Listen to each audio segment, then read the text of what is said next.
It should be live, hopefully, without incident or problem. Find out shortly.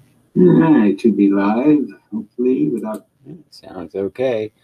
So trying the other microphone, it does make some weird sounds now and then, so hopefully it won't do too much of that. But we'll see. It's got to test it. See if it's imperfect. Too imperfect.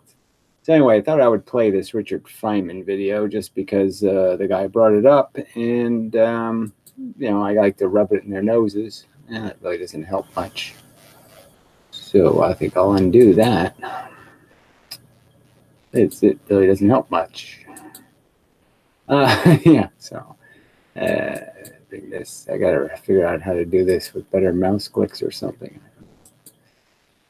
This doesn't work as well as I'd like it to. But anyway, so I'll play it from this point. It's the first of the 4 hour and plus lectures he did in Auckland. And some of this was transcribed into his book. And it's a pretty clear argument he's making in 1979, I think it is, that light is not properly understood as a wave. It's something different than that, and he's pretty clear. And so we'll just go with some of the reasoning as you get to this whole idea, like this what Feynman really thought and the limitation. I mean, how much he really was a mathematician and how much he really wasn't a physicist, in the sense that he really wasn't looking for cause answers. He was just looking for equations. And then someone would come along and say, it doesn't make any difference which one of these theories is right. We still have this fact to go along with. And that is our modern scientific point of view. So somehow, he's comparing this to the Mayans and how they were trying to understand, the cycles of the sun, the stars they saw, and how they figured out certain things about Venus, and they didn't know it was a planet, this star. And it's cyclical function, the fact that it showed up regularly, had a pattern, they figured that out. And so he's going on how they had to calculate it the hard way, where they just put a rock down for each time Venus was in a certain position and blah blah blah. And now that we've learned these mathematical shortcuts of multiplication and understanding sets and all of that kind of crap, and that's fine, but it's not. That's just basic evolution. And it comes down to is the Mayans didn't have any understanding of why this star showed up. Why? The question why. And he's basically arguing, in a sense, this why is an illegitimate question, when I think that's the question in physics, is the why. In the earliest days of science, we got confused arguing philosophically what was a reasonable reason for nature abhorred a vacuum, or it seemed to be nice that gods were doing it. There are different kinds of science. And these are all rational questions. Why is it the way it is? And finding a cause, and finding those causes is fun and interesting and good.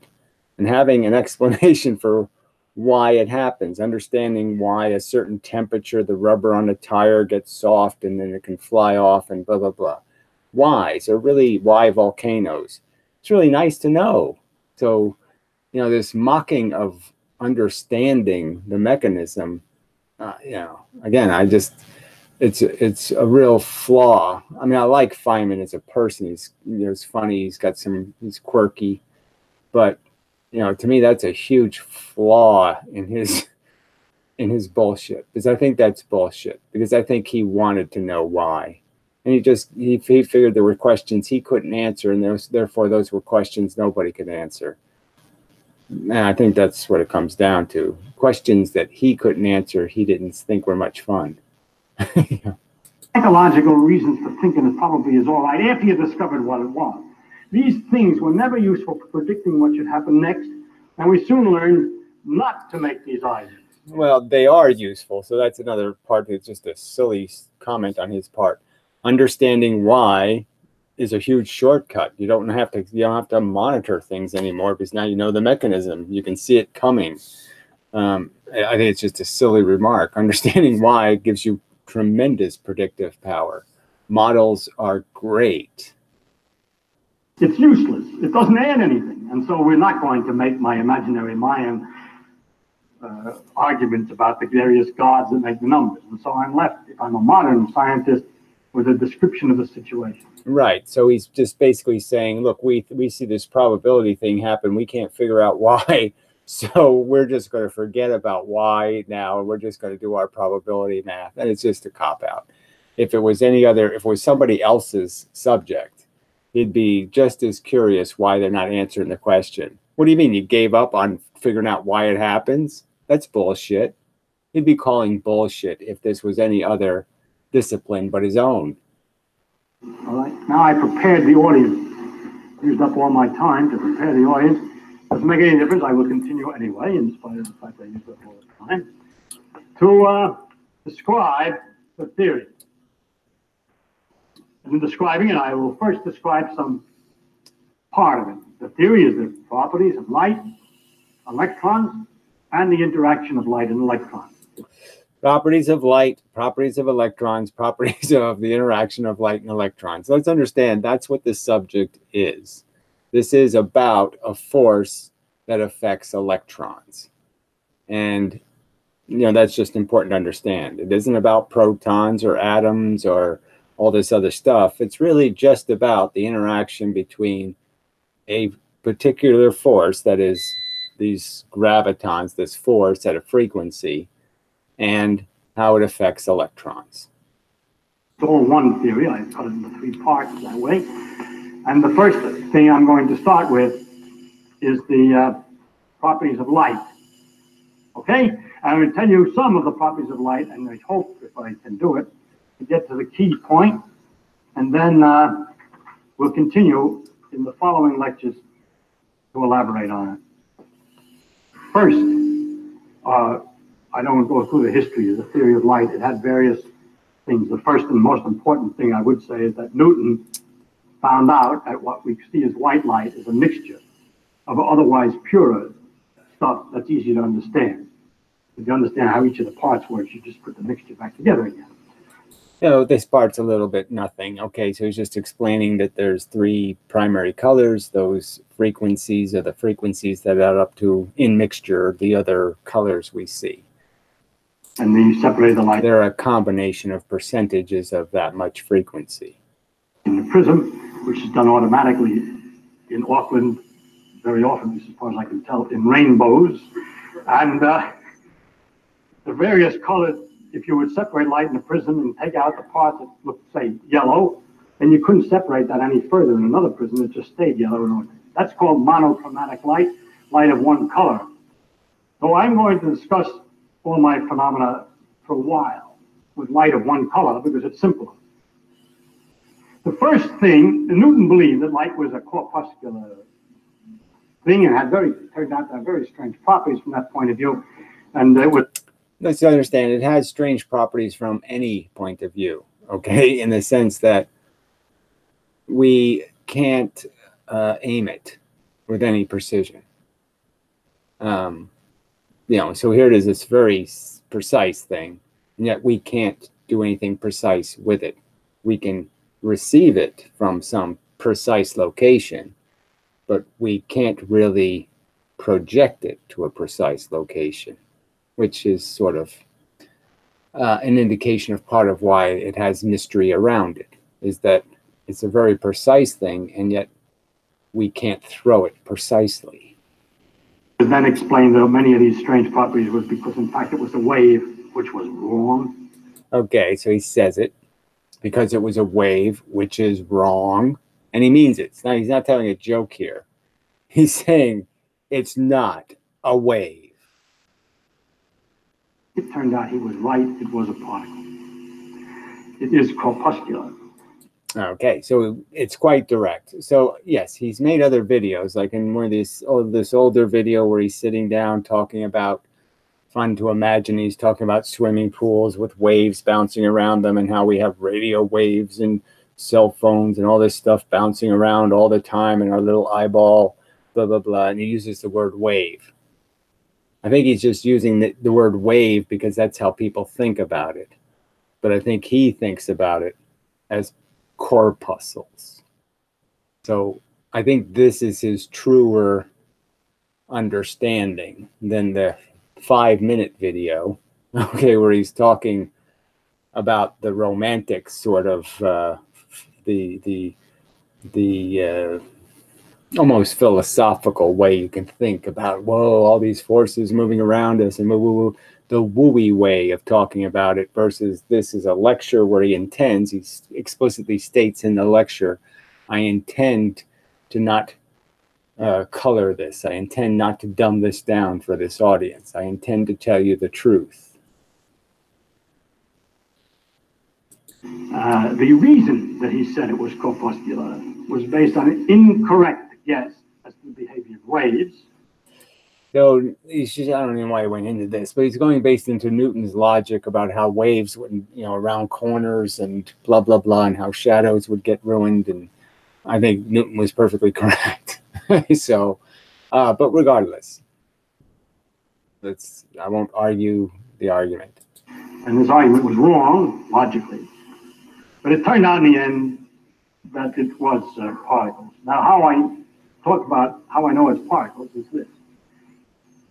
If we make an instrument to detect light that's as sensitive as it can possibly be made, we make it more sensitive. In fact, this thing is called a photomultiplier. And that's not the only instrument. I just take one for an example. It doesn't make any difference how we do it. When we get to light that's sufficiently weak, an instrument to detect it, hears clicks, pulses, as if it was rain falling on something. You can bang, bang, bang. Right. So the point is, it doesn't spread. It doesn't weaken. It has a definite quanta element to it. It doesn't get any smaller. It comes in clumps, as Feynman would say. It doesn't have any.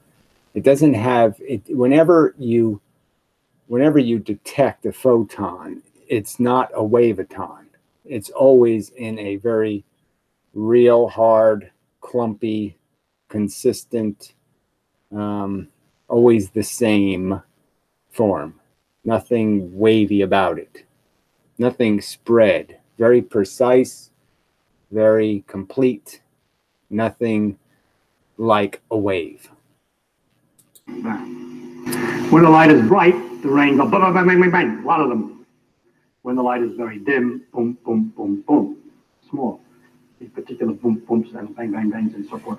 Yes, so the bangs are always the same loudness. The bangs are always the same amount of bang. It's always the same amount of energy per unit of clump. Yeah. More clumps, more bangs. Out of proportion. The actual rate is enormous, okay, and a little bit less when there's less light. It's very difficult to get it to a boom, boom, boom. You could so dark in here you wouldn't know what. But this device, to show you an example of how it works, just so you understand what happens when we detect the weakest possible light, is it works like this. There's a metal plate here made of cesium or something. When light shines on it, it knocks an electron out. Then you have another plate here with a voltage that attracts the electron, so the electron flow speed falls, it's attracted and speeds up and hits this plate. So this is just where you're converting an impulse from one form of reaction to another form. So you're taking a photon, hits the cesium plate, that creates an electron. Okay, so the cesium is charged. It will release an electron with just a little bit of provocation. And then from then on, you're just multiplying the electrons. So, it's really not a photomultiplier. It's an electron multiplier, but whatever. When it hits this plate, at about 100 volts of energy, it splatters. Other electrons get knocked out of the 2 or 3, 5, perhaps, on the average. Now, those are attracted to another plate. And they all go sailing down here with another 100 volts. 5 of them this time, and each one of those knocks out on the average 5 or 6 other electrons. Now I got 25, yeah. And that's attracted to another plate, and that hits those and so on, and you have a maybe 10 or a dozen plates. By the time you get out the other end, you got such a chunk of charge and electrons, so many of them, you multiply 5 times 5 times 5 times 5, you'd be a long time counting pins to discover how much that is.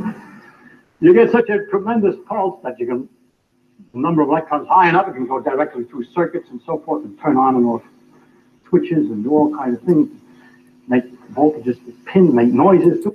Right, and that's been replaced essentially. I mean, that's still more sensitive than a lot of devices, but with transistors, they found photoresistors that silicon can do exactly the same thing in the sense that it creates a amplification. A little tiny bit of photon can go in, and that will regulate voltage going across.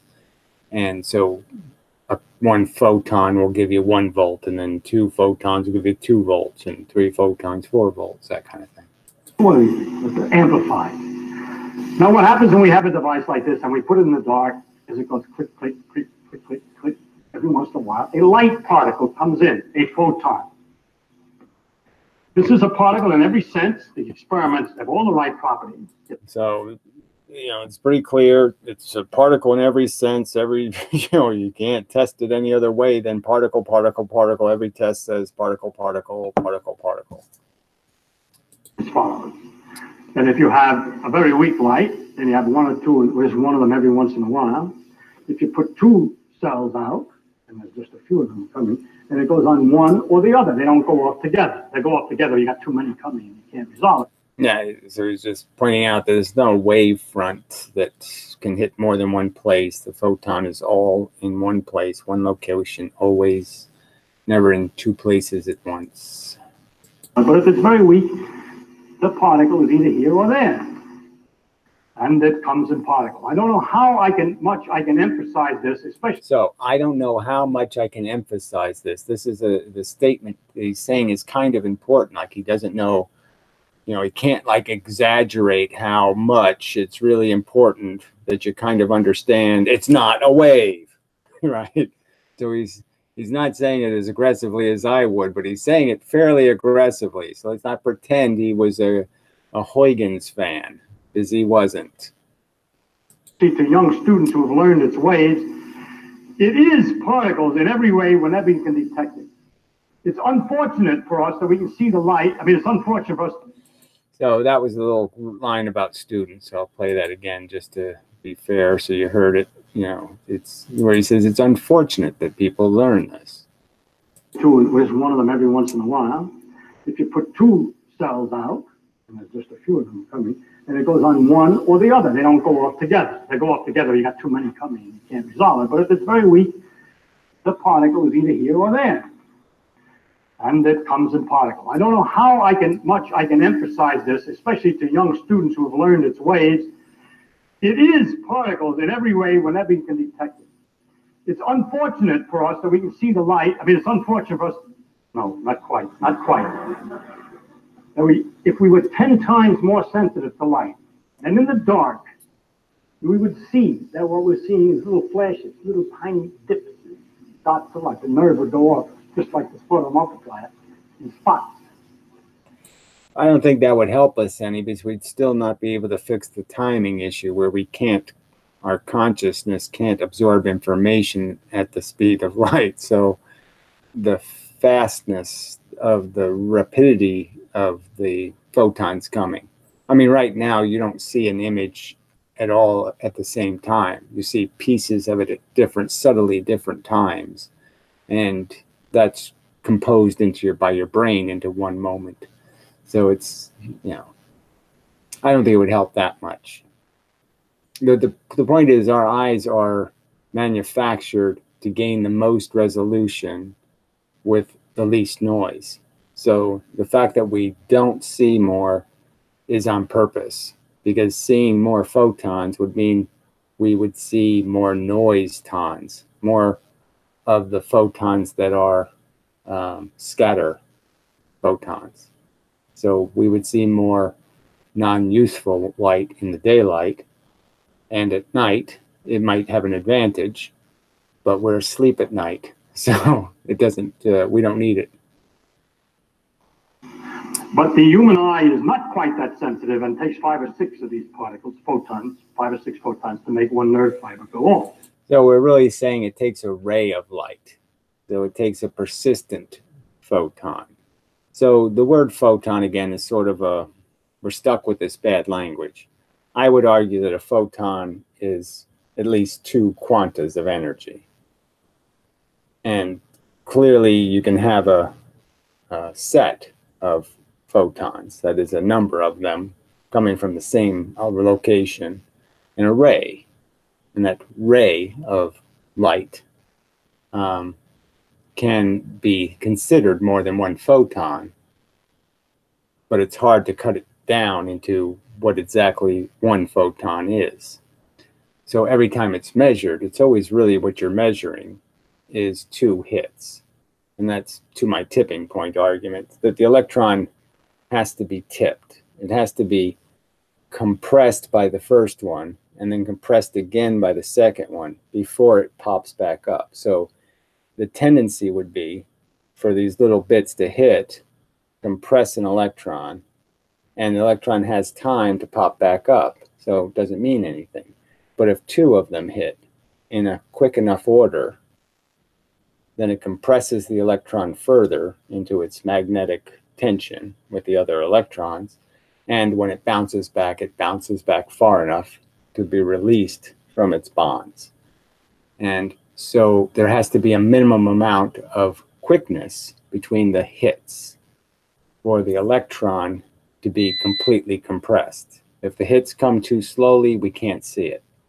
If the hits come too quickly, we can't see it. And that just has to do with the idea of a tipping point. You have to hit it at the resonance of the electron to maximize the potential to release the electron. So we cannot detect with the eye light quite low enough to notice the fact that it comes in the form of raindrops. All right? And yeah, I just don't think that's exactly right, because you'd still have to have high resolution to see the little dots. You know, yeah, I mean, the only way it would really work is if you were in the complete darkness and you saw the little random bits of light coming from the universe.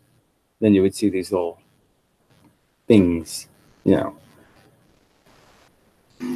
Got that? They're particles, right? You can detect them with... Okay, you got that. They're particles, right? You got that. They're particles, right? So he's making it clear. In an instrument, you can count them, so and so many per second. Bright light, more per second. Dim light, less per second. Okay? Now we start to describe the properties of light a little further. Next property I want to talk about is reflection.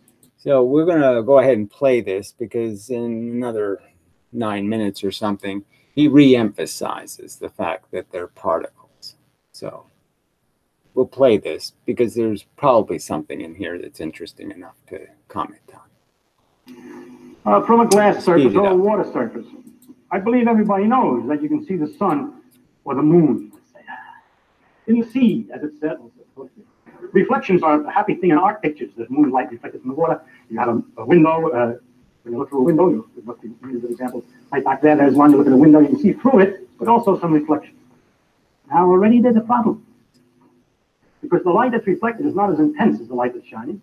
Some of the light goes through the window, say, or through the water down in it. Only some of the light comes back. If the light is headed for water, for example, straight down, only about 2% reflects. What does that mean, only 2% reflects? That means I think he meant to say 4, but it doesn't really matter. That if we had a photon counter here, let's say, do all the experiments, you know what I'm talking about. It's hard to make a water surface that's vertical, yes, so we'll make the water surface horizontal.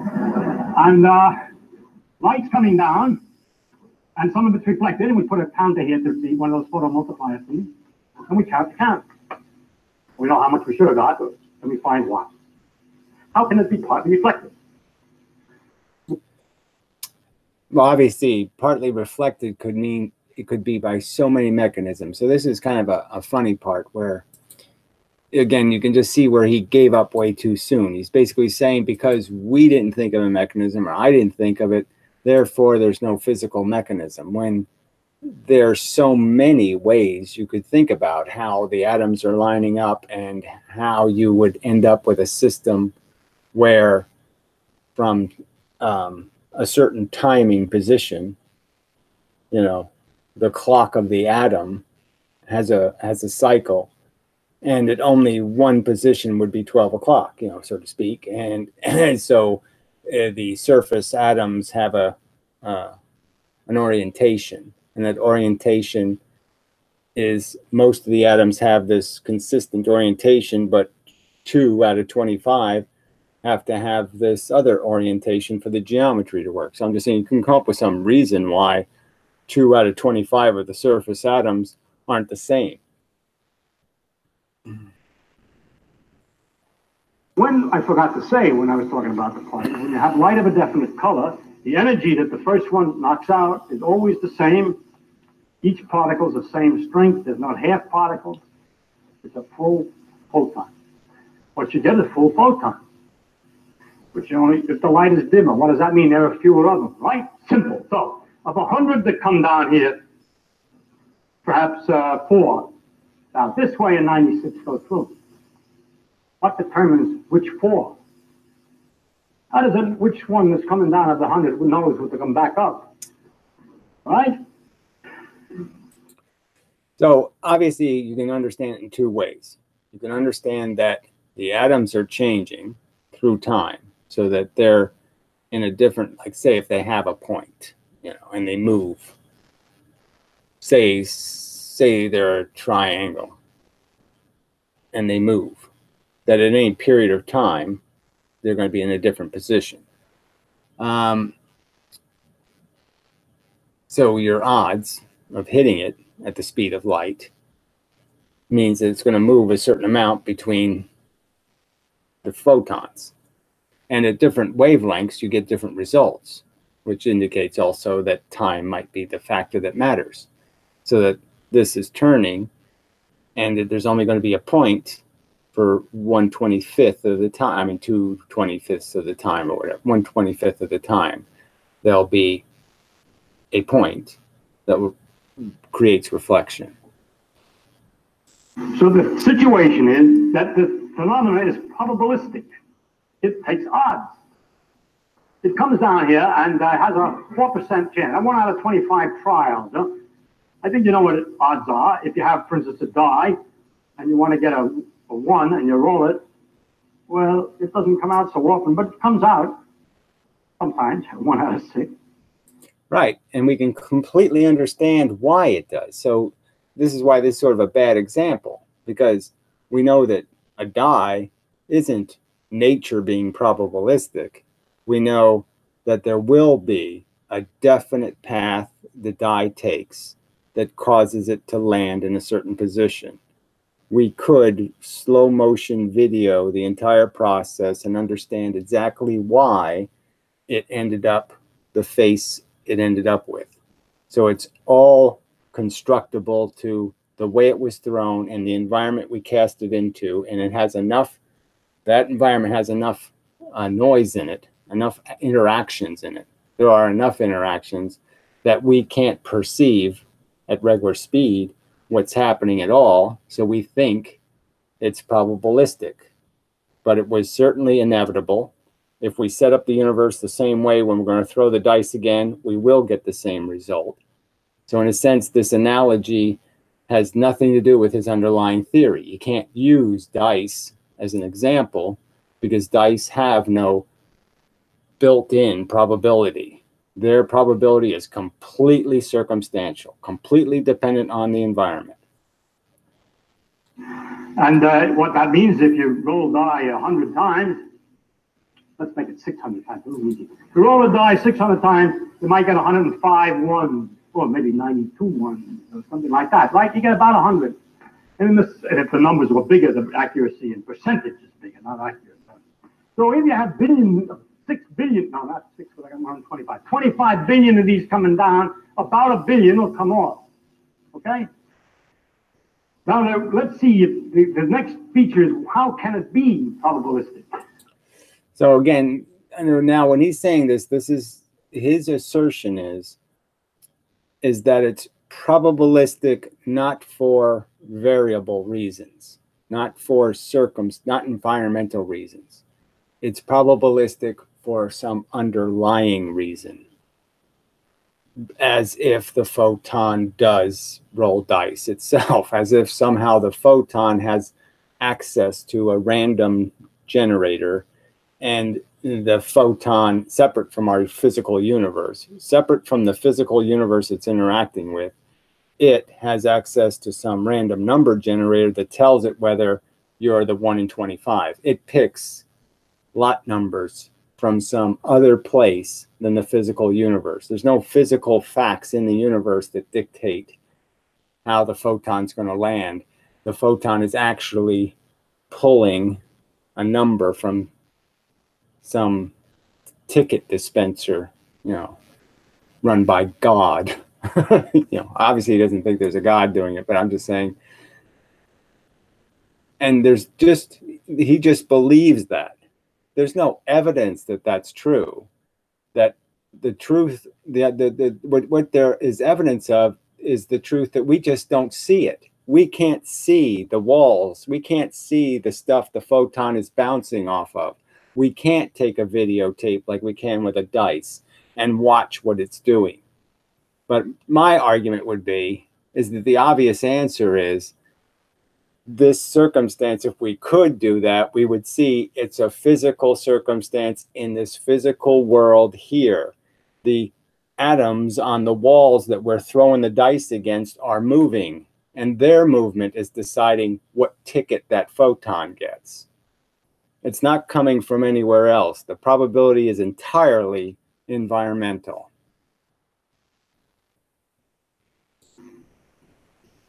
Suppose that I had a light so weak that I had only one photon coming every few minutes.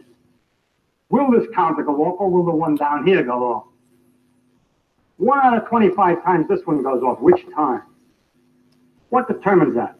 Possible theory. Nothing. Pure chance. The world is made of chance. So he's saying that almost like he's mocking. That's exactly what he's arguing. And you'll see it here. He'll verify it. He'll say it overtly. That's exactly what he's arguing. He's arguing that there's something called pure chance, that there isn't physical walls, there isn't physical events that cause the 6 to show up on the dice or the 1 to show up on the dice, when we know that's exactly what it is, okay? The dice comes out of your hand at a certain speed, it's rotating a certain way, it hits a wall a certain way, it hits another wall a certain way. There's nothing magical about the outcome. The outcome was preordained by the trajectory and the way it was thrown, and the results are completely predictable, completely within our physical our understanding of the physics. The only thing different about this example is that it's too small. We can't take a slow motion video, but there's just as real a physical circumstance, and it's just, in my opinion, not reasonable to jump out of that rational basket and understand that the only thing that's different about these two circumstances is one we can see and the other one we can't see. And it's just our not being able to see that denies us the ability to see why it's happening. It's just our ignorance. That would mean that the physicists can't predict the future. It would mean that if you set up an experiment with exact conditions, you cannot predict what happens in the future because you can't predict whether it's going to go up or going to go down. You just got 4% odds. So that's what he just said it, that you can't predict, that if you make the circumstances the same, you're going to get a different result. He's saying that's the truth, and there's absolutely no reason to think that's the truth. There's every reason to think the truth is we just can't see it, and we haven't diagnosed the friction and the variables that are controlling photons as they interact with electrons in materials, transparent materials, and that there's rules to transparent materials. They're doing physical things, and those physical things are deciding if it's 1 in 25 or 2 in 25 or 10 in 25 that reflect. There's a real physical phenomena that's deciding it. I mean, again, just go back to the 2-slit experiment. This complete inability to recognize that there's this complex thing that you're pushing these photons through. The complex thing is the barriers between different atmospheres and slits. There's different materials, different densities, and they have all kinds of atomic structure, and those transition points are complex places, complex mediums, and there's every reason to think those complex mediums are causing the effect rather than this photon that doesn't have any control at all. The photon is the victim of the circumstance. It isn't deciding the circumstance. The whole beautiful structure of science is reduced to computing odds. Nature, instead of being definite, does everything by chance. So he, like I say, he's almost saying this in a sarcastic way, and that's exactly what he's asserting. That's his understanding, and there's no reason to jump to that woo conclusion. Not so good. Other possibilities, there are little spots on here. And all it has to, the photon has to hit a spot on the surface. And Newton had several things you'll find out later when I give you. So the spot theory works as long as you understand the spots are changing location every 1/1000th of a second. Every 1/100000th of a second, the spot is in a different spot. Okay? And then the spot theory is fine. Yeah, if you leave the spot in one spot, it might not work so well. But even his logic on that subject, I'll, rip that anew, More phenomena, how these various explanations, which way it's going to go, and why the spot one doesn't work. But I'll give an argument that Newton made about that. He said it can't be that because, he said, you can polish glass. It's wonderful. I love to read these old guys. They knew you could polish glass, but they... See, now that would be irrelevant to the argument in the sense that if you're saying the spot is a function of the glass, that is, the glass, because of its matrix, because of how it geometrically bonds, it creates spots in the sense it has like corners. Every 17 atoms, there's a corner atom, just because of the geometry. So you have places where there's always going to be something that's out of place, that has to be indented, or it has to be something. It's different. And you see that in the shape of molecules and atoms and all of that stuff. So that the fact that the geometry sometimes isn't perfectly symmetrical and there always has to be corners is just a fact. Have the intelligence to deduce from the fact that you can polish glass that there's no spots on it, like wine. What's polishing? See, he polished it. He carved his own lenses. He ground his own lenses. So he knew what it was doing. He takes a coarse-grained sand-like stuff, what do they call it? The pumice. Yeah. I hate when that happens. It's such a simple word and you couldn't remember it. The polishing powder, the grinding powder, and that shapes it, but it cuts fairly obvious grooves. And you take a finer one. Now, the problem with grooves isn't anything but the fact that now you've changed the shape of the glass. Now it's at a different angle. So grooves mean that you've sloped the glass. You're not going to be, now when your photon hits the glass, it's going to be hitting at an angle and it's going to reflect. And then it's going to refract. And it's going to do all kinds of things that aren't going to be possible to transmit. So you can't have a bunch of this on the surface of the glass. So you have to have it smooth and really kind of really smooth. So, I think Feynman's wrong to suggest that there's still little scratches. It's pretty much flat, polished glass, because the atoms want to do that. The atoms want to be in a good geometry. That's why glass is transparent in the first place, is because the molecule creates those even surfaces, just like the water droplet. It wants to create those membranes. Finer particles, and you cut the grooves of finer, and you make the grooves finer and finer and finer. And after they're fine enough, it's like you would never have to say the words, we need to polish the water, right? And it's not just because of gravity. Even in outer space, water creates very smooth surfaces. It doesn't create surfaces with a bunch of lines in them and distortions. It creates smooth surfaces. And glass wants to do the same thing. It's essentially a liquid, and it wants to create tension on its surface. It creates a barrier to other molecular structure. That's anything That's the tendency for most molecules. Not most. The ones that that aren't totally reactive. Obviously, things that are reactive, you know, have a surface that, you know, bonds to everything, catches everything, grabs everything. Suddenly it's smooth and the light comes right through. When it's coarse, it's bounced around. And so he concluded that light cannot see the grooves. That when I polish it, it's not that it's smooth, it's still bumpy, but on a small scale. Yeah, so I think that's just absolute nonsense. It is essentially a liquid, and as you're polishing it, you're basically flattening the surface of all the atoms, and you're creating a very flat surface. Because if it had peaks in it, those peaks would reflect more light. You couldn't avoid scatter. You'd get more scatter. You'd lose a lot of light. And the fact that you don't lose light, that it transmits most of the light, it either reflects it or transmits 99% of the light, means there can't be too many grooves in the surface. Whereas when I got the big grains, it's on a big scale. It can't be any different. When I polish with the small grains, it's just a small scale regularity.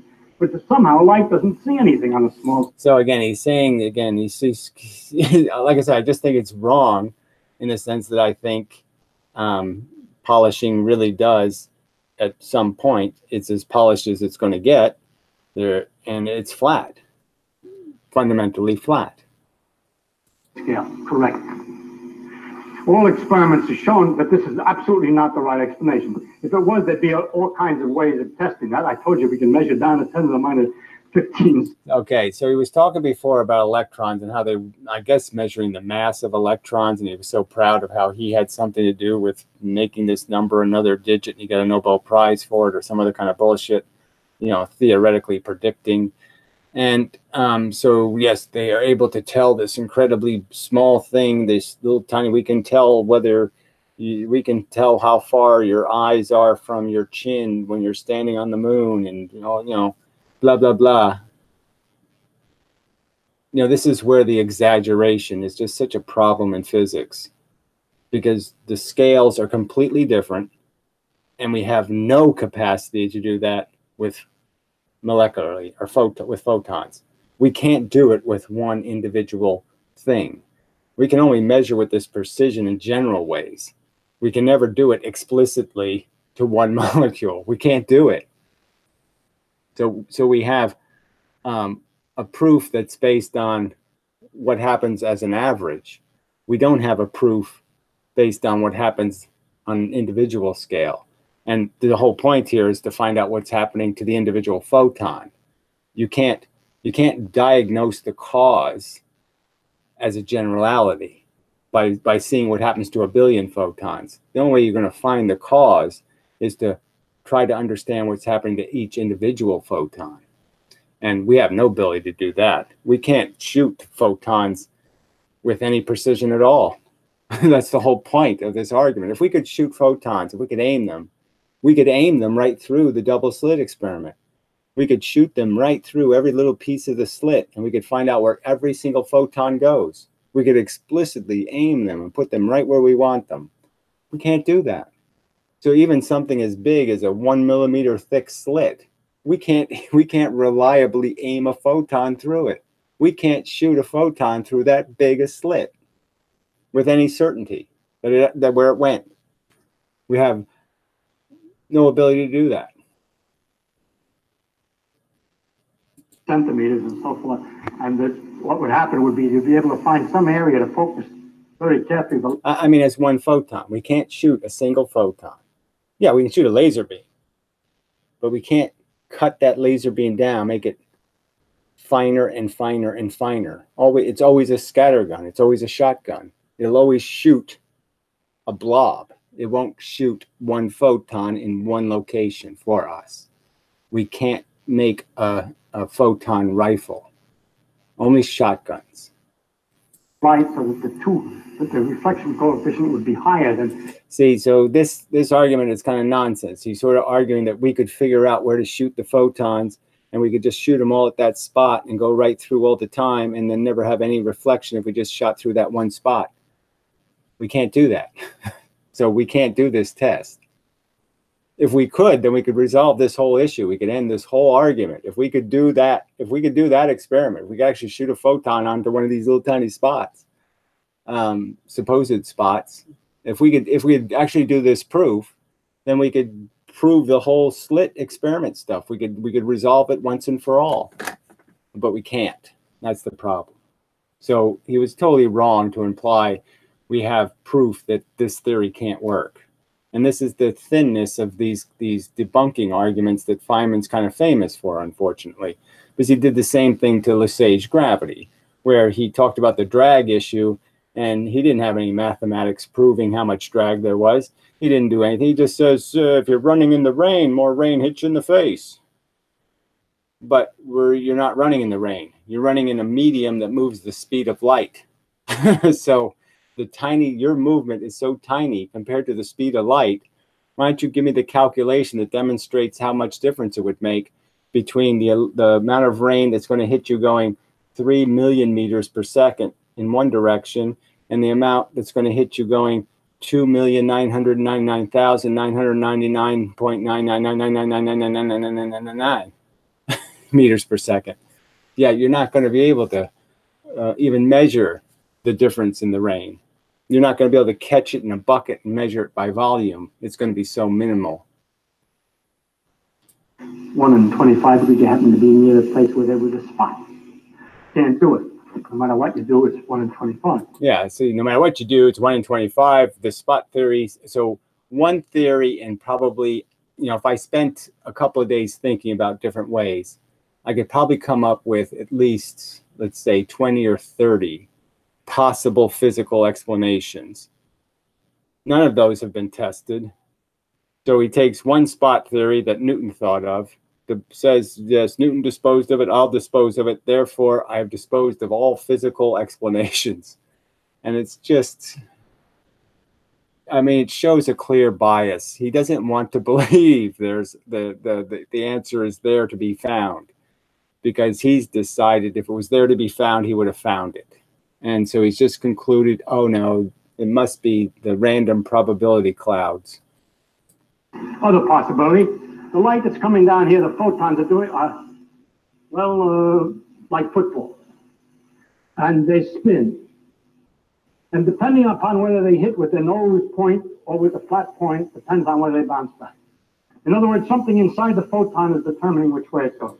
So what I would argue is it's fine to speculate about the photon having the probability, but again, I'll go back to the intuitively reasonable thing where you would logically look. It's almost like if you want to find out who pooed in your yard, you look who's not wearing pants. Some sort of. I'm just saying it's. I'm saying that you're sitting here with a situation. You're saying, okay, you have this thing that you know to be incredibly simple, mostly moves from point A to point B in a dead straight line at the speed of light, doesn't do anything really funky or irregular in 99% of the cases. And then you have this complex structure called matter that you're shooting the photon into. Now, which one should I blame for a reflection? And, logically, you can sort of figure out the place to look first would be the matter thing, the complex structure. That's the place you look first, right? You don't start, what is the photon doing? Come on. Again, no. Because if that were the case, the light that went through would be all of a certain kind of football. And if you try to reflection again, you'd expect a different number than 4% because of the fact that they're all lined up. So another argument, it's kind of superficial, because you could certainly argue that the fact is the football goes through the surface, and as he stated, it was spinning. So what if it still spins after it goes through? It could be in any position by the time it gets through the glass, and so you wouldn't be able to filter for it because it's changing position continually. So it's already erased how it got through. So that's easy to say. That's not a debunk. That's you haven't proven light's not footballs. Not even close.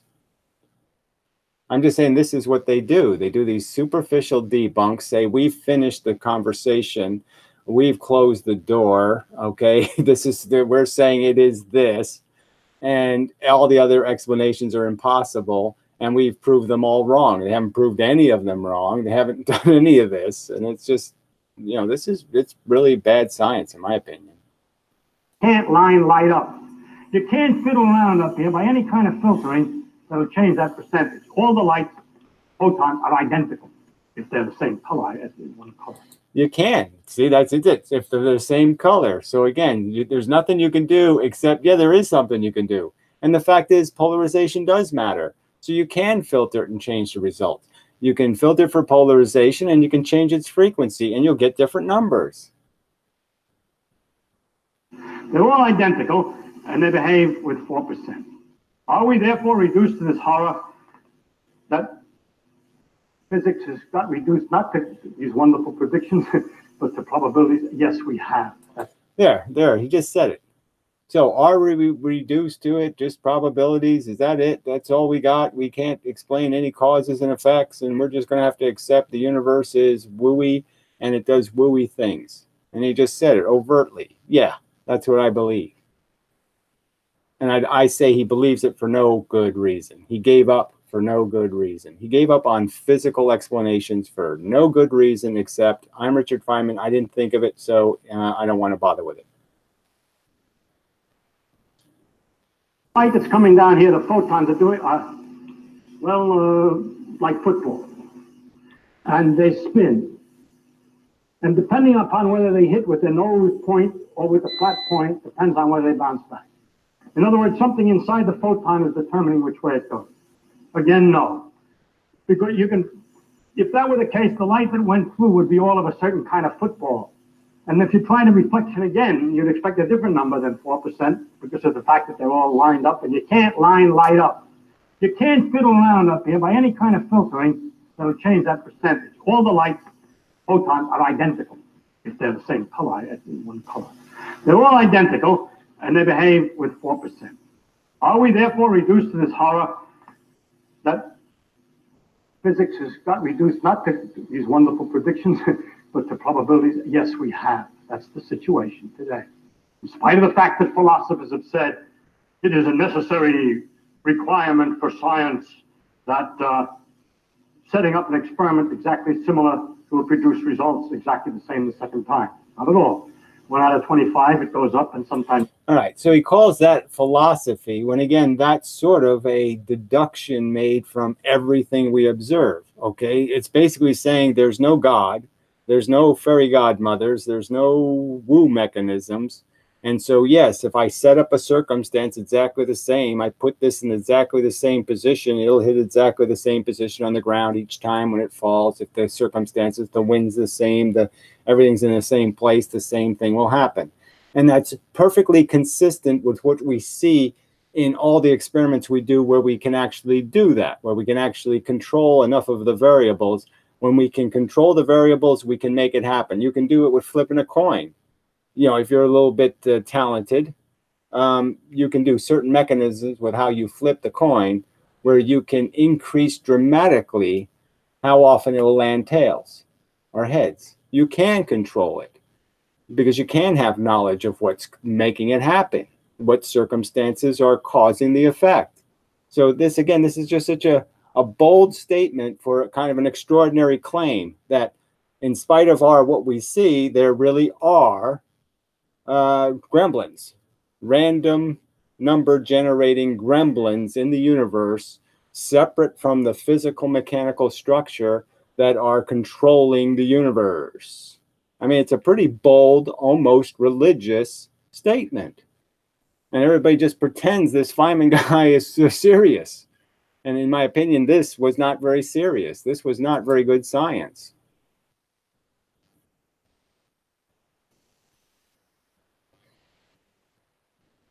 So this guy says he has heard. Well, that's really kind of a silly thing to say you've heard something. He's saying 0.000007 of the light that exists. I think that number seems a little large. Now, clearly, we don't see the ultraviolet. We don't see the infrared.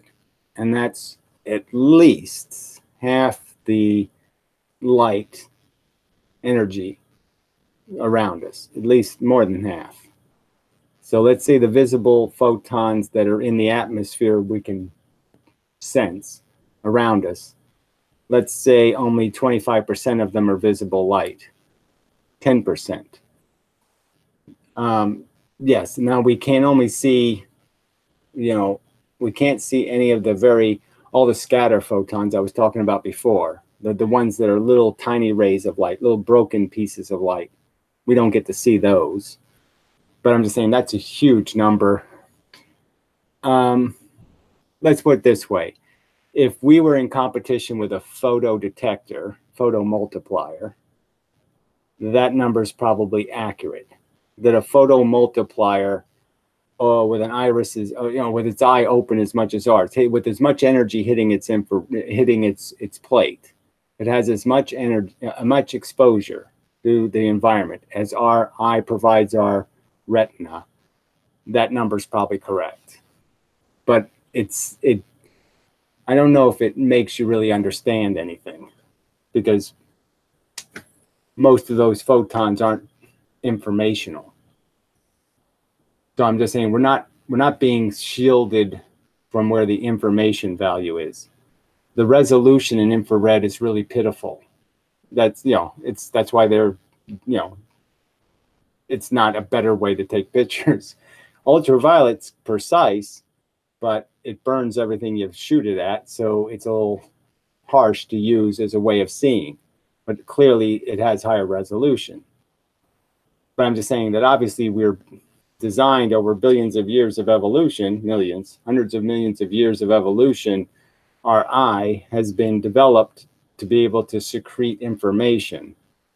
It doesn't care about useless photons. It cares about useful photons. So we've been maximized to get the most utility. All right. Do you think it's within 100 years we'll be able to prove there's no indeterminism on the quantum level? I say we can almost prove it now. So I'm just saying there's absolutely no proof of any indeterminism, in my opinion. So I'm just saying he's just talking religion. Are you saying in 100 years I'll be able to prove there's no God? I don't know. I don't think I'll be able to prove it any better than I can prove it right now. I can make a logical proof, and I think I can make a logical proof saying there's no evidence of indeterminism. It's bullshit. And obviously free will made out of indeterminism isn't useful will. Chaos will get you nowhere. What you need is an intelligent will. So how does indeterminism give you intelligent will? Oh, that's right, it doesn't. So of what value would it be? What value would it be for me to randomly decide what the right thing to do is? That wouldn't be of any value at all. That's called noise. So that's just a noise will. So what good would noise will be? See, it's not free will. It's ignorant will. It's random will. It's noise will. It's garbage will. But it wouldn't, there's no such thing as a free.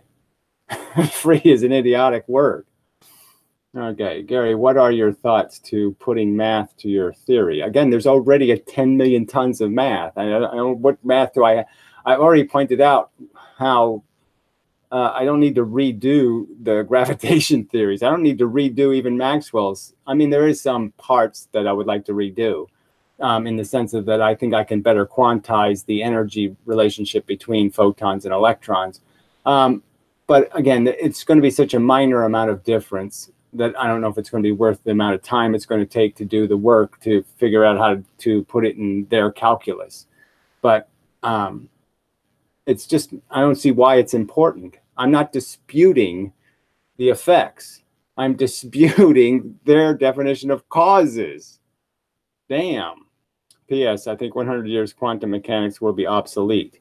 Well, I don't know if it'll be obsolete. That's like, I think what it's going to be is understood as a huge mistake, an embarrassment to physics, that they spent 100 years propagandizing this crap as the most proven, the most reliable, the most functional perspective known to mankind when it was never any such thing, when it never did all of these superhero things. It never picked up the train and saved the woman from getting run over. It never did any of these great heroic things. None of that crap ever happened. It goes down, unpredictable, completely by chance. All right, I really see you turning off. There. So he kind of knows this is, this is pre-done. So he kind of knows what he was getting into. All right, I'm going to say the big bold statement, and yeah, a lot of people are going to say, "What are you resorting to that for? Why are you telling me the universe is intrinsically retarded?" That's all you're just saying to me. It isn't a physical machine. It isn't a process. It's just got a bunch of little fucking gremlins rolling around, sitting there putting silly little tickets in people's pockets, saying, "You lose. You're the 1 in 25 guy." Blah blah blah. Nonsense, just nonsense. And see, you say you don't understand me. You can't understand that it could be chance. I don't like it. Tough. I don't like it. See, that's the arrogance of it, right? So later he retracts this. "I don't like it either." Says, "No, I'm a real scientist. I don't care, like, dislike. I don't do any of that stuff." And clearly you do some of that stuff. Clearly you've made a personal choice to say it's not worth thinking about causes. I give up. And you're just insulting anybody who hasn't. Just because that's, you've decided to jump in the woo wagon, and you're just telling everybody else, "Oh, well, just give up. You can't fight it." Either, but that's the way it is, okay? I don't understand it either. I don't understand it. It must be that nature knows whether it's going to go up or down. No, it is not be that nature knows. No, it must not be that there's not a physical reason it happens. That's what he's saying right there. He's saying right to your face, no, it doesn't have to be a physical reason. No, it's not physics. It's woo. And this is a guy who's constantly harping about how philosophers suck and just screw the world up. Now, if this isn't doing philosophy, I don't know what the fuck philosophy is. This sounds like philosophy. It doesn't sound like science. You have absolutely no evidence that you have covered all of the possible explanations and debunked them all. You've taken on every possible physical explanation, and you've proven how it can't be the right answer.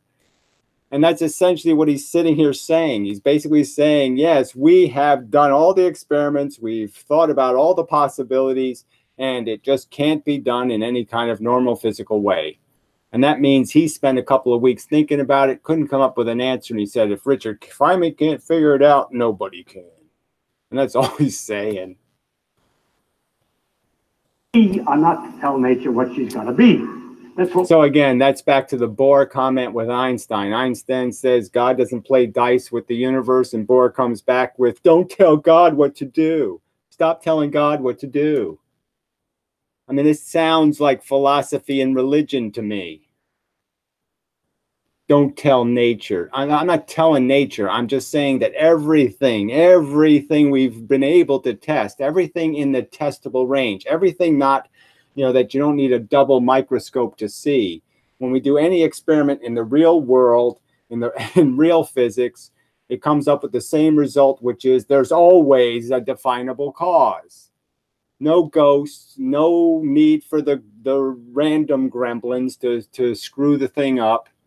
And here you're saying the one place we can't see, gremlins. No reason to believe that. We found out. Every time we take a guess at how she's got to be and go and measure, she's clever. She's always got better imagination than we have, and she finds a cleverer way to do it than we have thought of. So that's just mush, right? Because it's exactly the opposite. We do figure things out. We do make nuclear. I mean, he was there at ground zero, so to speak, building the nuclear bomb. And here he is talking like, oh, nature just always fools us. Well, no, I think we fooled nature there, didn't we? We won, didn't we? We beat nature. We figured it out. So this pretense that we haven't figured anything out, that nature always has a catch-22 or something, or always finds some way to keep its secrets. No, we do learn the truth. We do learn the facts eventually, and we figure things out. So yes, the nuclear bomb would have been unimaginable to some 16th century king, but now it's a grammar school kid can understand it in principle. And in this particular case, the clever way to do it is by probability. So it's not the clever way to do it. It's the shortcut that doesn't explain, doesn't tell you anything about what causes and effects, doesn't give you any kind of model. They're just saying, I can diagram the effect. I can tell you, yes, there's some mystery device inside that's spinning, and that every 1/25th of a Planck constant of time, it's in this position and causes this to happen. But I'm just going to forget about that possible mechanism. Instead, I'm just going to talk about the effect. And I'm just not going to bother talking about the cause when there is rational cause. Right on. And so the first aspect I have to tell you about then is that light works by probability. All right? All right.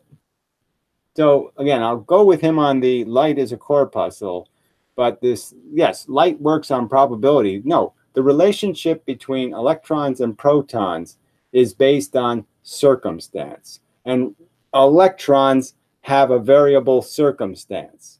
That means they're in variable states. And that is what's causing the variable outcomes depending on what frequency the light is, depending on what angle it's coming in at, depending on how much light is coming. Lots of things will change the circumstance of the electrons. By the way, just incidentally, the wave theory had no difficulty with this at all. So this is just to point out. So clearly he's talking about the wave theory. He's not talking about his wave theory or the theory I believe.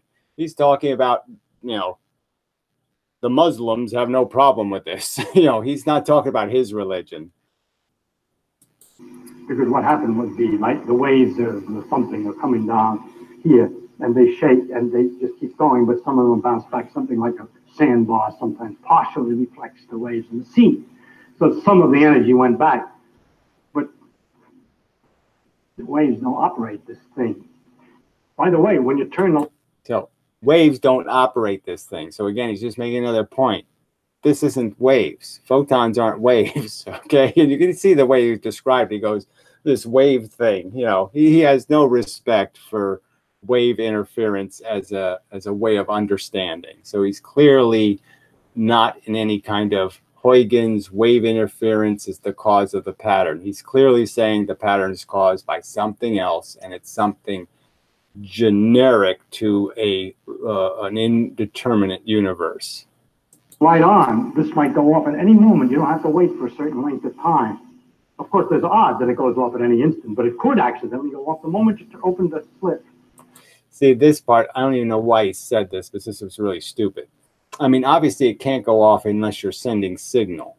Now, photodetectors are so sensitive that they're picking up these random photons, these photons that are created by other circumstances, just little tiny bits of light, tiny ones, little tiny rays that are in what you would think are dark rooms are full of them, just because some of the infrared light is turned back, through absorption and readmission.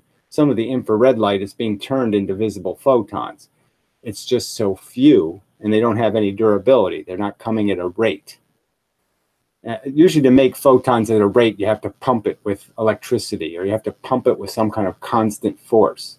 So if you want to keep creating photons coming from the same location, you usually have to pump it with energy. So things that aren't being pumped will create very small rays, very short rays, very little photons, in the sense they're not long stretches of photon. They're just two bullets. So it's not a question of waiting for the energy of the wave to pile up or anything. It's hopeless. Right. So the idea is that, yes, sometimes you'll hear a noise because a random photon comes in, but you do have to wait for your test instrument. If you have a test instrument and you're shooting photons, you have to wait for the photon to get there. Photon can't get there superluminally. So he almost was implying that, you don't have to turn your experiment on and you'll receive the photon. You won't do that. You have to wait for it to get there. About light is particles. Waves.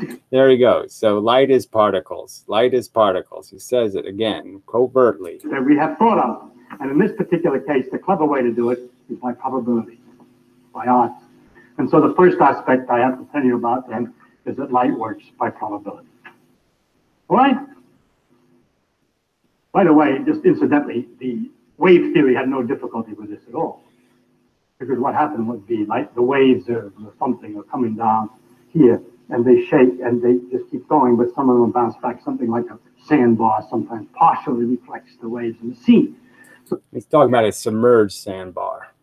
So some of the energy went back, but the waves don't operate this thing. By the way, when you turn the light on, this might go off at any moment. You don't have to wait for a certain length of time. Of course, there's odds that it goes off at any instant, but it could accidentally go off the moment you open the slit.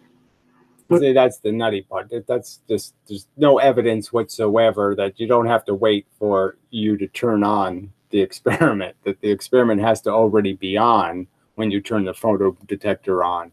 You already have to have some likelihood of a photon being coming before. So, I mean, that was just kind of a, I don't know what that was. That was a brain fart on his part for sure. It's not a question of waiting for the energy of the wave to pile up or anything. It's hopeless. I have to start with light is particles. Waves explain many things, but not light. It's particles, okay? It's so he says it again 3 times. It's particles, it's particles, it's particles. Photons. The problem is they're reflected with probability. Now the next feature, having to do with reflection again, that I would like to describe is something. So I don't know if I need to go further. I mean, it's all interesting stuff, but I mean, yeah, I don't, you know, don't know if I want to just keep playing. So let's see what we got here. If we got anything, what's the fastest way to respond to the slit experiments proving indeterminism? What's the fastest way to respond to the slit experiments proving indeterminism? I don't know. I don't even know how to answer your question. Why would I want to prove indeterminism? I don't know what that means. To their assertion that it proves indeterminism? Frankly, that's not the obligation. I mean, how they want to religiously interpret the results is their problem. I mean, frankly, I would say Huygens is already religion because there's no evidence that exists. The very idea that this wave interference thing is applicable to photons, when photons are, you know, if photons are interfering, their waves are moving, you know, their wave probability is moving. It's the same as any other probability. And so how come it doesn't do the all the way on, all the way off, all the way on, all the way off thing like the wave is doing? I mean, there's so many non-parallels. Again, it's the simplest pattern you can create and call it a pattern, on, off, on, off, on, off. To assume that every time there's an on-off pattern, it means there's interference, in my opinion, that's just an insanely jumping the evidence kind of assumption. I mean, that's just, it makes no sense to assume that. All right. Obsolete, question mark. I don't know what that means. The cosmos, then. Oh, fuck. It's the wrong way to start any comment. Who cares? The cosmos, then. Become like a spherical foam in this way. Form in this way. I don't even know what that means. The atoms being submitted to a causal and unpredictable movement quickly and incessantly. What is, how is it, what, how do you think this could mean anything to anybody rational? The cosmos then became like a spherical form in this way. We don't have any data on that. The atoms being submitted to a causal and unpredictable movement. Clearly, we know atoms are incredibly predictable. The atoms in this plastic are doing exactly what, you know, I can predict they're going to be right there tomorrow. What are you talking about? I don't, this is just woo. Useless woo. All right, so let's see if anybody else wants to say anything rational. I think there's a lot in this subject. I'm surprised there isn't more comment, but I mean, it's clear that you could just make the argument that, yes, Feynman was being a bit of an evidence jumper and dogmatic, pontificating even, to be making these announcements that somehow he knows there can't be any physical cause for why photons reflect off of glass. There's no physical cause. You know, it's magic. That's what he's saying. Do you think he demonstrates that, or do you think anyone even since the 50 years since he did this video, do you think anybody has come up with evidence demonstrating that to be true, that they've covered all of these bases and completely eliminated the possibility that there's any physical structure in glass that causes reflections to be dependent on frequency of the light and quality of the glass? I mean, leaded glass will reflect a little bit more. The surface polishing is the part that I think is incredibly important. So maybe, see, that he gets into some of that, and that's sort of important. So I don't know if it's worth playing all that crap, though. I mean, this is just played for the point of just saying that, look, Feynman said they're particles. He didn't believe in wave theory. He wasn't a Huygens fan.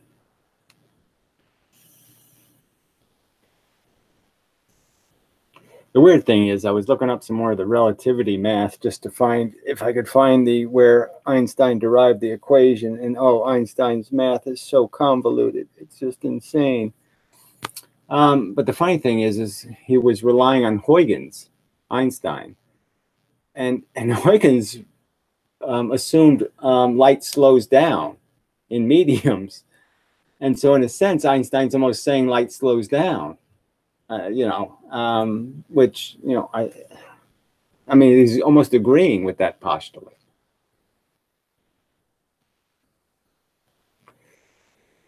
I don't think we'll believe in QM in 100 years. So you keep, you're just repeating the same crap. But I mean, frankly, you shouldn't believe in it in 2 years.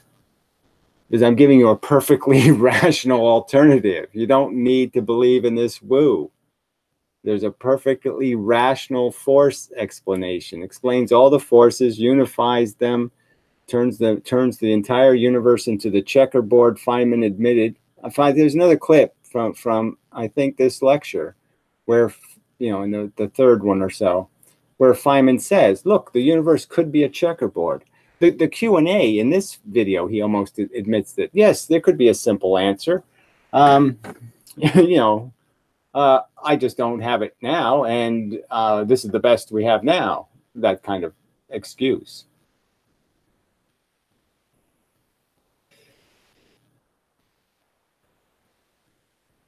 I mean, it really shouldn't take 100 years for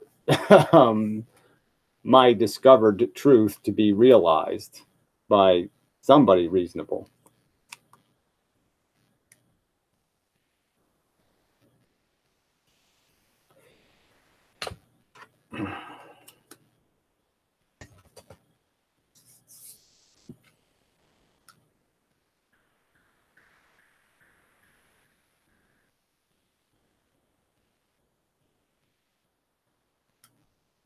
I guess, well, we'll play a little bit more since you people are too dull. Something that you're also familiar with, perhaps not so directly, but perhaps you've seen the colors in soap bubbles. It's made out of soap water, which has no color. No color, I've seen the color. Mix it together, get a lot of soap water together and look at it. No color. You take oil, which is a sort of a yellow fluid, and it drips with blackish yellow junk. It drips out of an automobile on a rainy day. You must have experience here with that. And you look at the puddle, to your delight, there are colors. Colors. These colors are produced by reflections from two surfaces near each other, very close together. If the surfaces are far apart, we'll discuss it later, the same phenomenon really occurs, but it's much harder to see under normal circumstances. Yes, well, he doesn't really discuss that later. So that's a whole nother important subject, right? Because now we're getting into the whole interferometer thing, right? The fact that this really is just about optics. It's really about why there are these different paths that light takes when it's going through surfaces of a different thickness, essentially. And that's the same thing with Newton's glass, right? The idea is that Newton found that as you polish glass, its index of reflectivity changes. So as I make it thinner, and it does this every like 10,000th of a millimeter. So every 10,000ths of a millimeter, you're changing the surface. It goes from, 0 reflectivity to 16%. So, yeah, it goes through this whole range. And that's what Feynman was essentially talking about, is the fact that it changes based on the thickness of the glass. And the idea is it's reflecting off two surfaces, the top and the bottom. Now, Feynman later in the comments says the light's reflecting all the way through the glass. I don't think that's happening. I used to think that, but I don't know. It's really a surface thing. Surfaces are the problem. Transitions from one material substance to another. Transitions are a real problem because at every transition, there's all kinds of hostile atomic activity between the non-compatible, so to speak, substances. And it's like this plastic, well, this is metal. But even this metal, there's little pieces of it that are flying out into the atmosphere. There's little bits of atmosphere going inside the metal, and they're constantly breaking apart and then re-sticking. It's constantly changing on the surface, and that's why things oxidize and do a lot of things, because there's a lot of activity on surfaces. And so surfaces are really important. Let's see. Feynman seems stuck with what he knows. Well, it doesn't stuck with what he knows. Yeah, I guess it's just a language thing, because I can't. You could just say Feynman seems to have a really big ego. Yeah, he doesn't want to leave his comfort zone anymore. Well, he's dead, so. But whatever, he's long dead. Like I said, it's hard not to compare it to religion. And so it's more than, I think, a comfort zone. It's a preference zone. And, it's like the difference between Bohr and Einstein. Einstein just wasn't comfortable with this idea of, random fairies. And Bohr was. And the argument would be is because, they had a different understanding. One guy kind of liked the idea of a God theory, maybe, and the other guy didn't. That's simple. And I don't know what category to put Feynman in, but he really does seem to be clinging to some sort of hope of indeterminism for whatever dumb reason. It's not very logical. I mean, maybe it just has to do with him getting the Nobel Prize for a math gimmick, and therefore he just thinks math gimmicks are the coolest thing ever.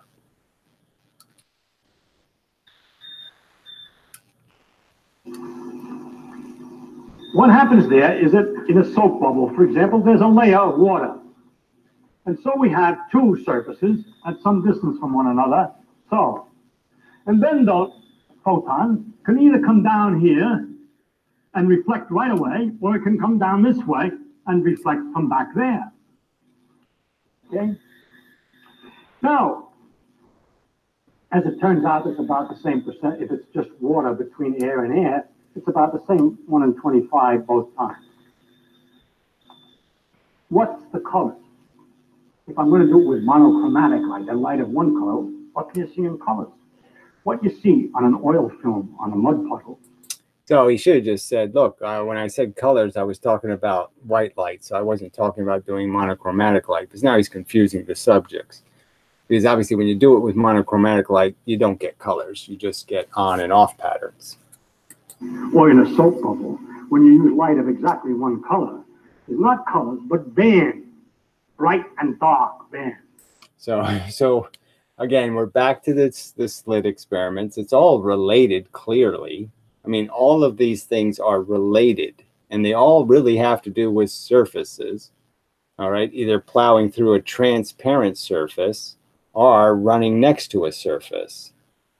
So the commonality is obvious, in my opinion, how these things have all something in common, the word surface. So we shouldn't be talking about slits. We should be talking about surfaces. The two-surface experiment, the four-surface experiment. It's about surfaces. Places where the light is reflected very well, and places where it's not reflected at all. Of course, the bubble. Now, the position of those bands, if you first looked at a bubble with red light, you see bands black and red. What he'll explain it too later is that when Newton did his experiments, it's all really about the slope of a curvature. But I mean, the point is that it's all about a doubling. And that doubling, in a sense, could represent to somebody, but we're talking about doubling at very tiny changes in distance. And so there's always a similarity. So if you have 3 meters, 3 millimeters, then at 6 millimeters, you'll have a band. And then at, 9 millimeters, you'll have a band. And at 12 millimeters, you'll have a band. So there's always going to be a consistency. And the real point is that consistency goes all the way down to the molecular level. You're just doing a multiple of, so 3 millimeters would be like 10,000 atoms high. And then you'd have, 30,000 atoms high and 60,000 atoms high. And it would always be consistent because it's multiples of the elemental bit that's actually causing the effect. So we're really just talking about adding an atom. And every time you add an atom, this is the process. It goes through this process of increasing your likelihood of a reflection. So you could argue that if I put a new atom, say I have 2 rows of atoms, and they're even, and I put a new atom on top of one row, the other row inches up to balance this new height, right? And that relationship will be consistent in the sense that every time you add an atom, it's going to change that height a little bit. It'll be a little bit lower, a little bit lower, a little bit lower, a little bit lower. So with each additional atom, say 12 atoms, so every 12 atoms you add, you start again back at 0. That is, the 2 are even because you have an equal number of atoms on each side. So once you go back to having, once this line is 2 atoms taller than this line, this row, then you're balanced again, right? There's one whole atom above this one. And it doesn't go any higher than that, obviously. And then it sinks down again. The other one pushes back up. So you're changing the buoyancy between them, the balance between them. So that's your reflection, is how much you're changing the deficit.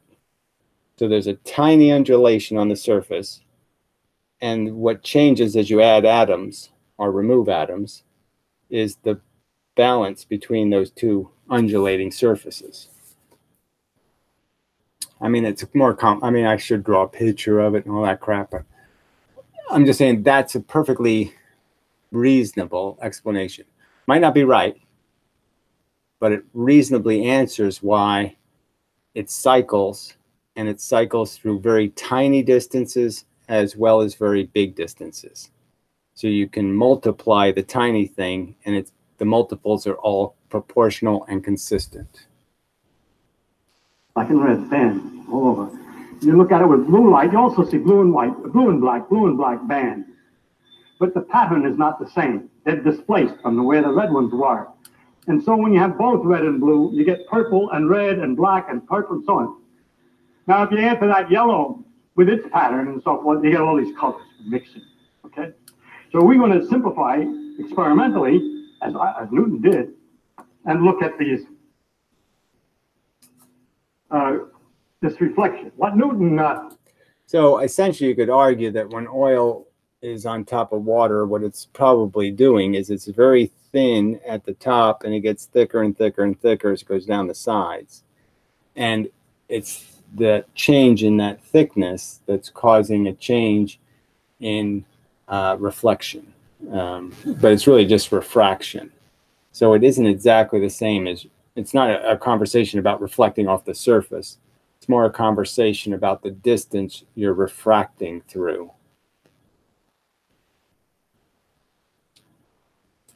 Most of his experiments he did this clever way.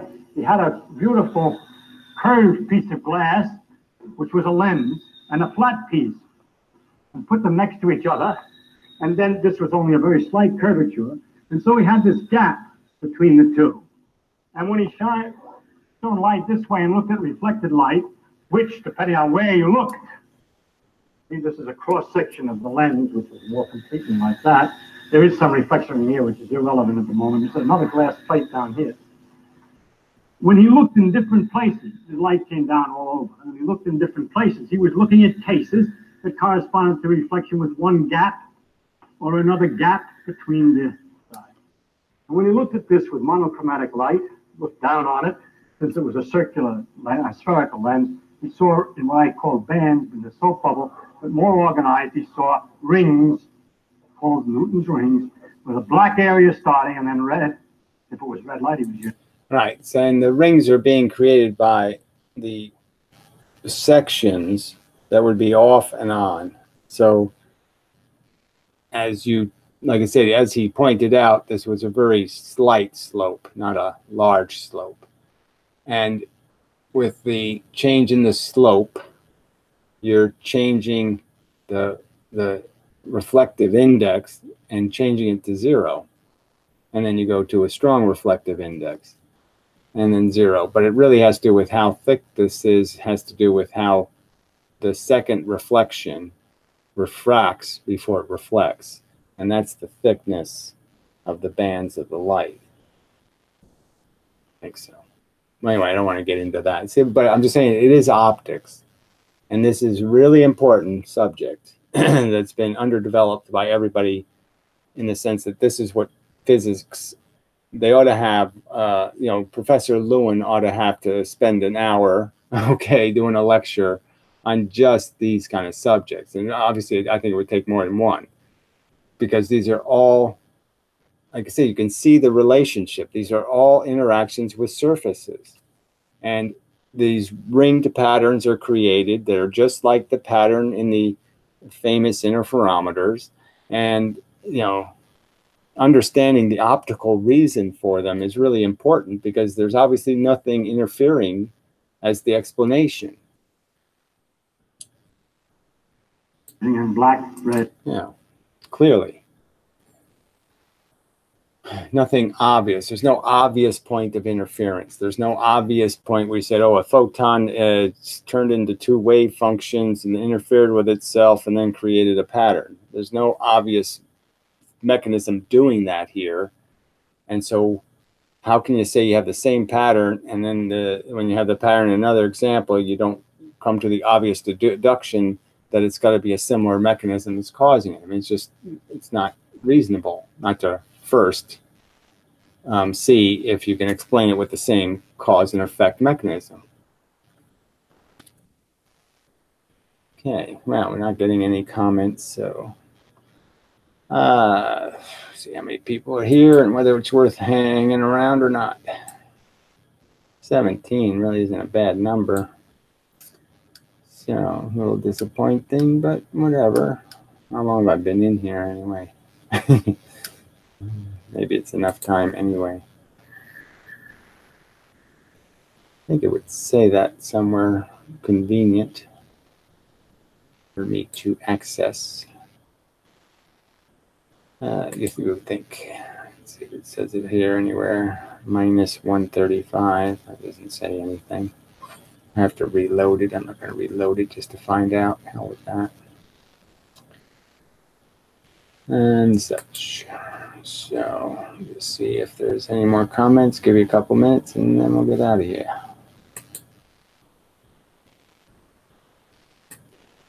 Okay.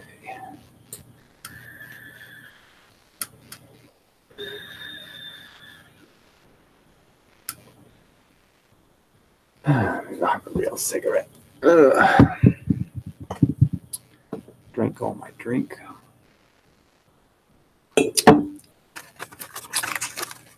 And such. Long day. Very long day.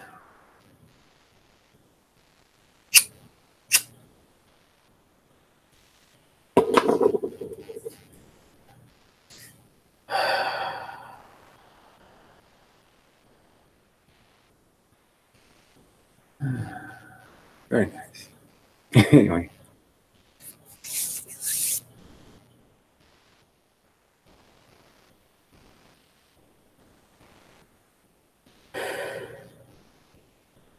So, I mean, I could play the other Feynman video, and you can hear him saying the word wave, wave, wave. Like I said, he does say it. But it was clear in this lecture. I mean, he asserted it like 5 times and strongly emphasized, it's a particle, it's a particle, it's a particle.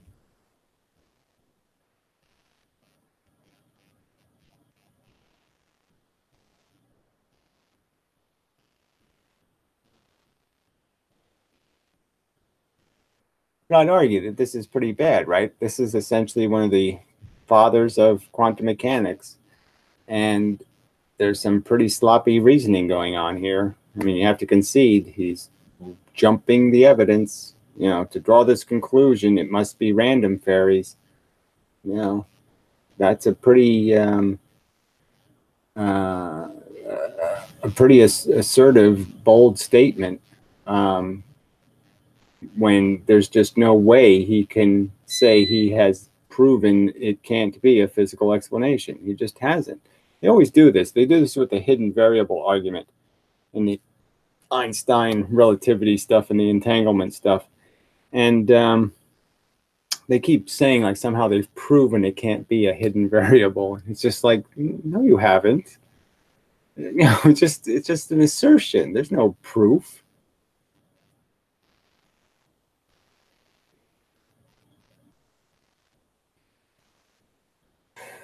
I mean, to assert that they can prove there's no hidden variable in places that we can't see. Again, these are all places we can't see. And they're claiming there's nothing to see, you know, except random fairies and entanglement fairies.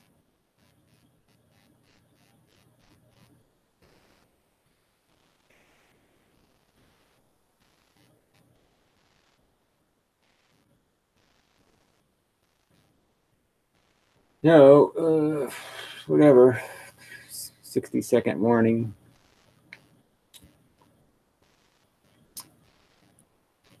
See if anybody has anything in my subscriptions. I've got too many tabs open. Way too many.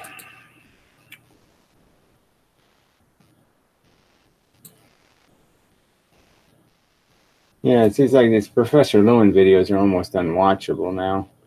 He just keeps going on these stupid, I mean, these trivial art quizzes, which are a waste of time, and then these, you know, preposterously all mathematical explanations of oscillators and stuff, instead of, you know, maybe, I mean, at least he's doing some kind of physical experiment here, I suppose, and describing it anyway.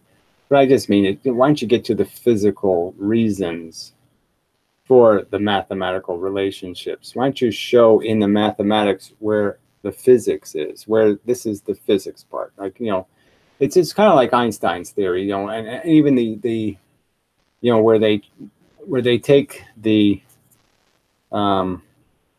there's another thing that Feynman says. It's interesting too. You know, it wasn't in this section, but in another section. Maybe I'll play some more the next time. You know, where it says something about the inverse square law and how we don't have any explanation for where that came from.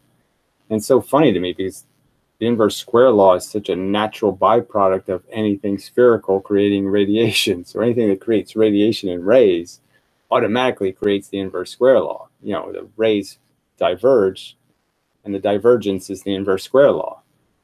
So it's kind of amazing to say we don't have a physical reason for the inverse square law. You know, anything spherical is going to be affected by the inverse square law. I mean, it's going to be producing it if it produces radiation. So anyway, so yeah, nothing on the subscriptions, unfortunately.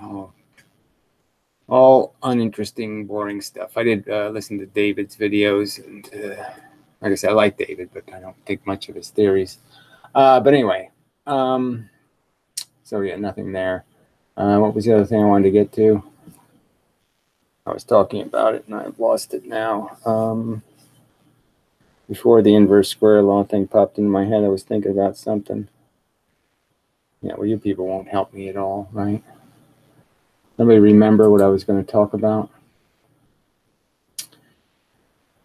Before I got distracted. Feynman was talking about blah, blah, blah, blah, blah. I was going to point out something. I don't remember what it was. I was going to point out.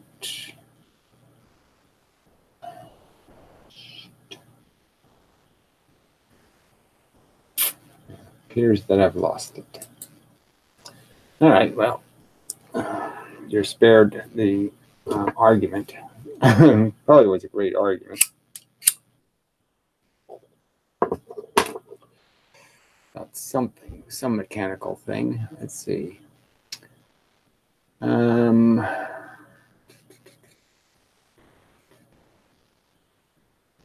Wasn't pressure, wasn't the inverse square law, it was before that. What was before the inverse square law?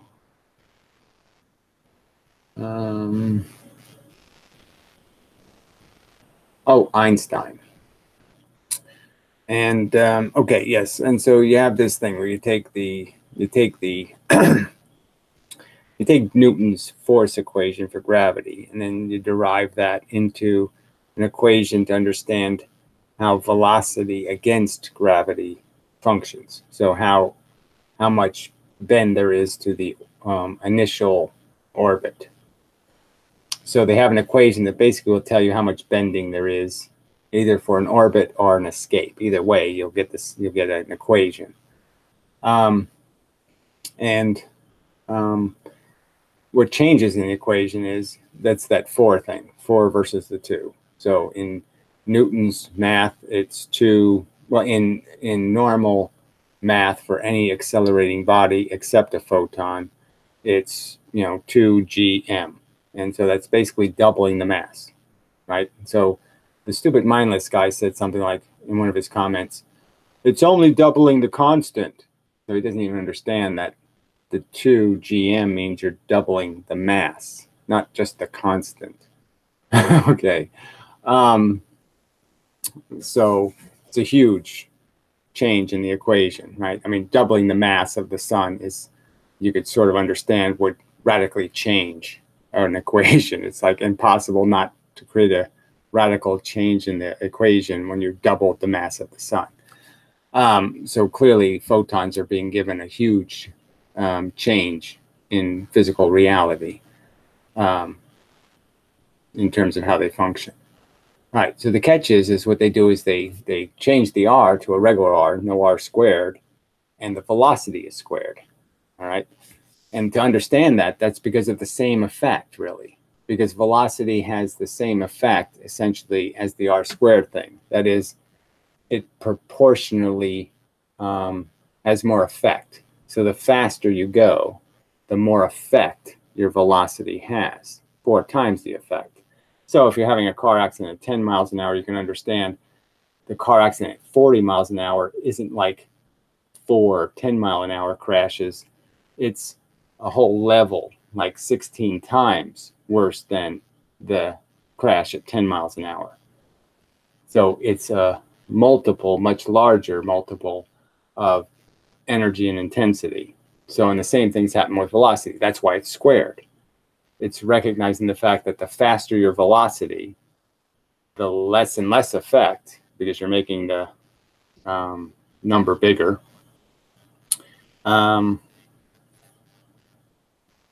Less and less effect. The faster you're getting through the gravity. It's still in the denominator, though, so I have to figure that out. Well, anyway, it's the same. I'm just saying the reason why the square is there is for the same function, is to recognize that it's not a it's not a proportional increase. It's a accelerated increase. How I would describe that. Not an additive. It's a multiplicative effect. So that makes sense because the equation that's going to decide how much something is going to get bent is a time equation. So your velocity is the time component. So now you're squaring the time component. You're not squaring the distance component. That's the one that's staying more consistent. That's the one that's not changing. So whether it's squared or not is irrelevant in a sense. That's too simplistic way to put it. But anyway, it's just what you can see in the equation. And I'm just saying logically you can see if you just look at the equation superficially, you just look at it superficially, the two equations, you can see how they're different. And they're different in that you've doubled the mass of the sun with the 2, and then Einstein doubled it again with the 4. But I'm just saying the 2 obviously doubles the mass of the sun, and you've taken the square off the r. So obviously you've made the r smaller, and you've made the sun bigger. All right. Doesn't want to leave his comment zone. Okay, his comfort zone. Okay, that's all you got. All right, so I guess we're done. All right, anyway, so till the next time and such and so forth and whatnot. No point in waiting on a dead horse. Oh, there we go. There is a story Zizak tells, who cares? He's not really a physicist, right? To illustrate how ideology functions. Someone asked Bohr why he has charms in front of his house. Boyer responds that they keep bad spirits away despite his belief in them. Keep bad spirits away despite his belief in them. I don't think this is going anywhere. Anywhere I like. Is there more to this little fable? Why he has charms in front of his house. Moyer responds that they keep bad spirits away despite his belief in them. I don't know how that makes any sense. He responds that it keeps bad spirits away despite his belief in them. Well, I mean, you're saying this. I don't know how this. I'm saying I don't know how you wrote it inarticulately or something, but I don't get what it's saying. I mean, why wouldn't if you believe in zombies and you think and you know you have some evidence that garlic keeps zombies away, why wouldn't I put garlic on my door if I believe it keeps zombies away? Despite his belief in them, why would the charm not work because you believe in spirits? If you believe in spirits, it doesn't change whether charms stop them or not. So I don't know. I don't understand. Of course, if I believed in spirits, I would put anti-spirits in front of my door.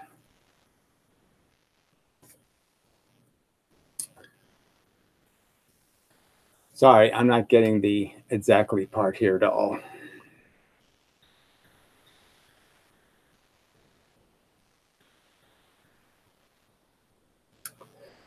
I don't think Niels Bohr had charms in front of his door, but if he did, that's a pretty big giveaway that he was a religious kook, which means, you know, why is everybody on his side? You know, why are the scientists on the Bohr side?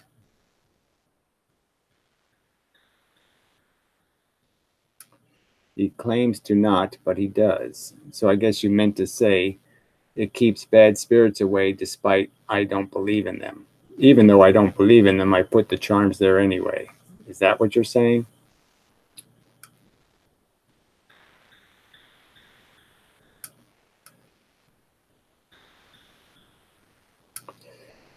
Bohr, and the story was about hot shoes. I mean, people really just, you really, I mean, we really just can't do anything I consider to be rational communication, right? I just,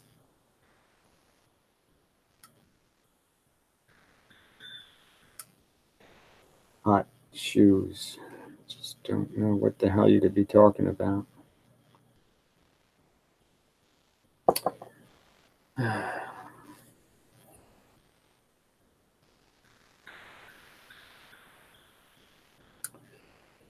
I'm saying Bohr was pretty suspect. I'm just saying. So I don't know. People want to say, okay, suspect people can still be right about stuff, but there was reason to be suspicious. But so was Newton. Newton was, pretty nutty when it came to his philosophy. I mean, he still believed in hoping that the Christian story was true and the angels were protecting us.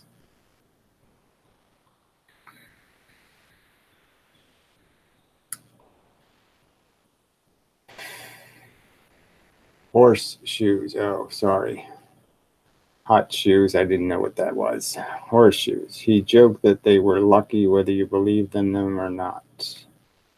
Okay, he joked that they were lucky whether you believed in them or not.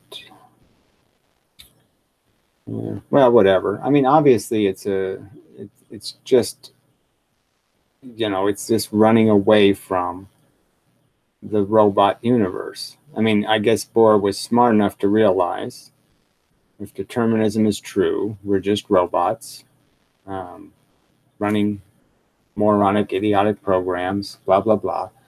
And, it's it's a Borg. We're just Borging. And he didn't like that.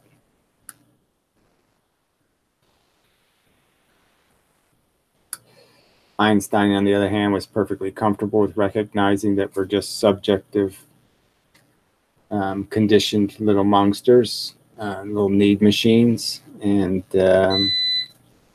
doesn't matter that we're robots, because there's no other thing to be. There's no anti-robot. There's no way to escape being a robot. The only way you can be smart is to be a robot. You have to be programmed to be smart. You have to be informed to be smart. You can't just accidentally be smart in any reliable way. Accidentally, randomly, you're going to be dumb 9 million times more than you're going to be smart. So Einstein knew robot's the only thing to be if you want to be smart. The only thing that can be smart is a robot.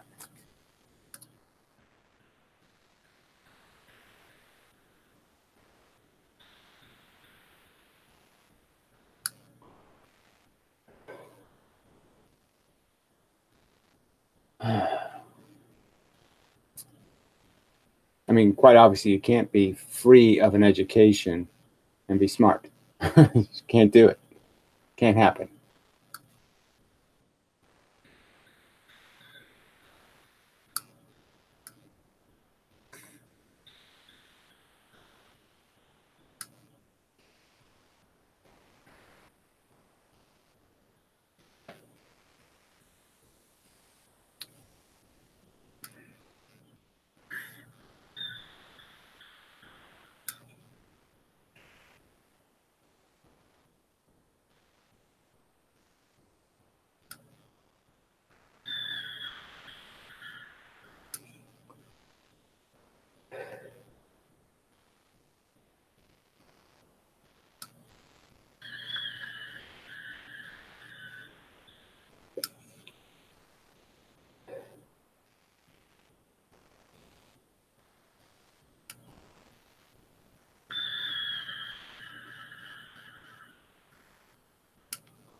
All right, well, I guess nothing else to say. Boy, you people are, I gotta drag it out of you, don't I?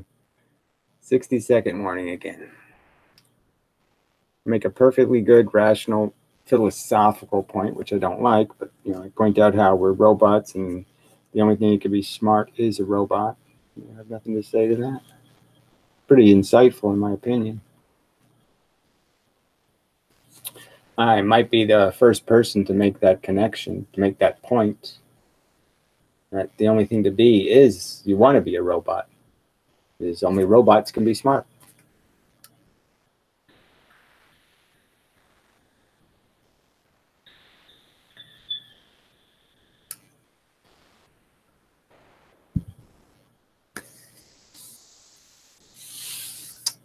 All right. Well, you people seem to be fairly hopeless, so I will move along. So, till the next time, and such, and so forth, and whatnot.